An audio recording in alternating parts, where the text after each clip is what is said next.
Okay, this is a pretty good problem because it makes you think and it makes you play some games with some inventory. So let's get started here.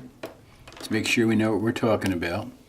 Okay, they began 2013 with 20,000 units. I'm going to start making some notes. So 2013 beginning inventory. We had 20,000 units. Okay, and they were at $4 each. So we're told that. Okay, during 2013, they bought 4,000 units. Yeah, 4,000, excuse me, 40,000 units at some number. So altogether, total goods was 60, and the ending inventory was 30. So 30,000 units were sold. Okay, now they tell us, so we got those pieces, okay? Oh yeah, they tell us 30,000 units were sold. Okay, they use periodic inventory. Okay, that's good. Cost of goods sold using the average cost method is 129,000. Okay, so they sold 30,000 units. So we have 129,000 divided by 30,000. So that's $4.30 per unit. So that was the cost that they used for their inventory. Okay, so that's that number at the bottom there.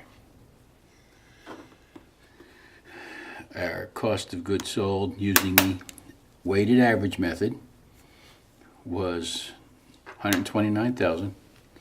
We sold 30,000, therefore it's $4.30 per unit.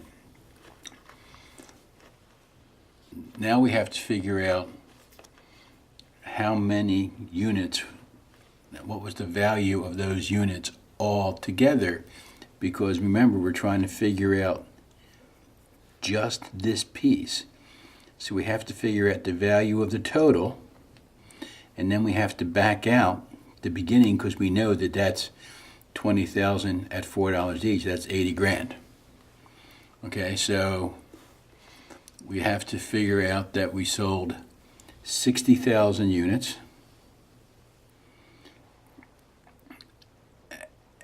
at so altogether we had 60,000 units at $4.30 a unit, because we figured out the weighted average.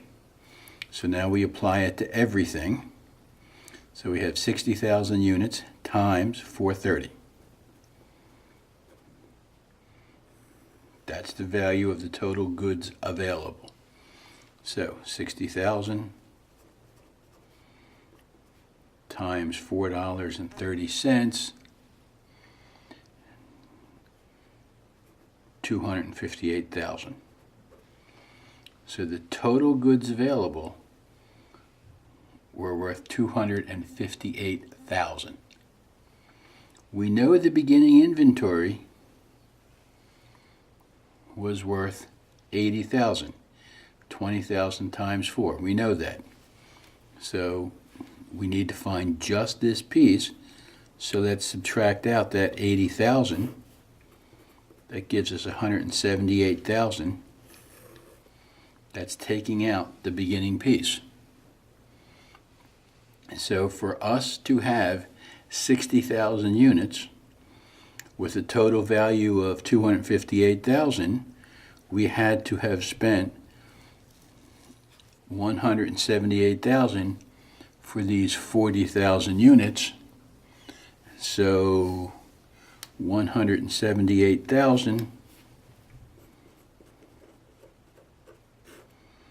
divided by 40,000 gives us a price per unit of $4.45.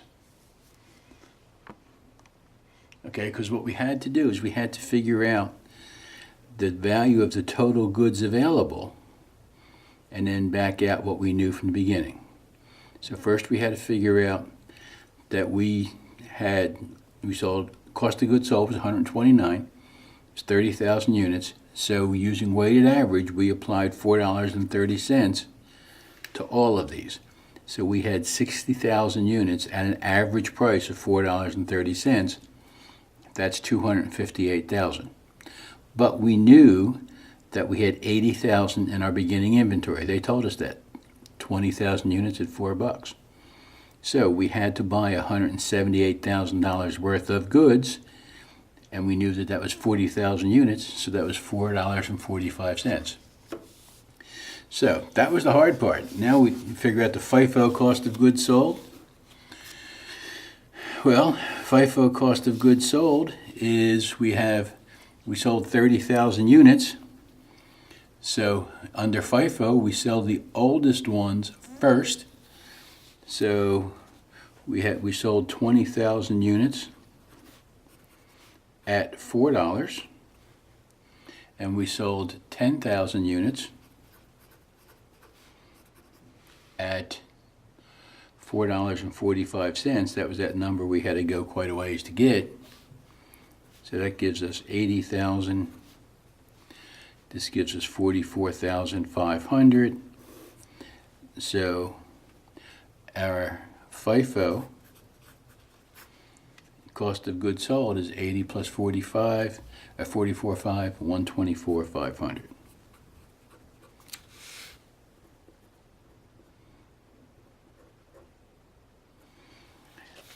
The cost of goods sold using LIFO, the last ones in are the first ones out.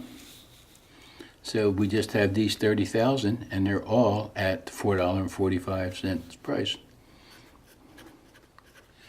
So we have I'm sorry, I said we have 40,000. We have 30,000.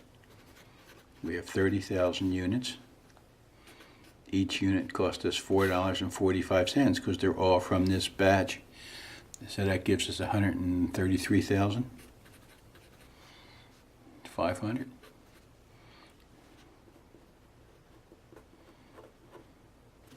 The hard part from that was interpreting this information and working your way back through it to come up with the right number. Good problem though. Made you think.